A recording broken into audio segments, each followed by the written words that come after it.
Despite Mnangagwa having more than 3 years remaining in his second and final term, the war veterans insist his departure is necessary to resolve the country's political and economic crisis. Sanapena mashoko ari kuonekwa panapa kuti aiwa ma veterans panapa vachizojamuka manje vachilidhiwa naBombshell Gesa panguva ino nhau the signal zvairi kuchururidza panguva ino ichivhundutsira kumira the regime taona kuti aiwa they are now coming to see kuti these guys they are serious and they meet their words.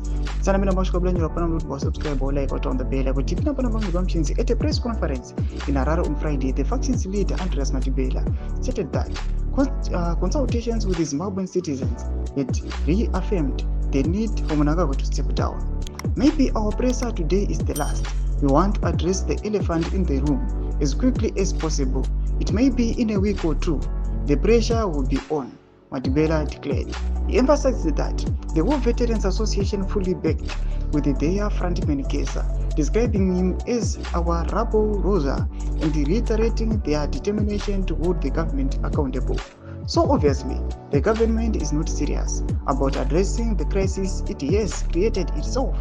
As the citizens of this country, we ask, what is the root cause? Then we deal with the root cause, Matibela said. Masho waruto kwenye war veterans panapa vatukuona kuti aiwa vari kujamuka vachinyangwe nema citizens vari kutenda against aiwa the ruling here the ZANU-PF party vanoendera mberi vachiti.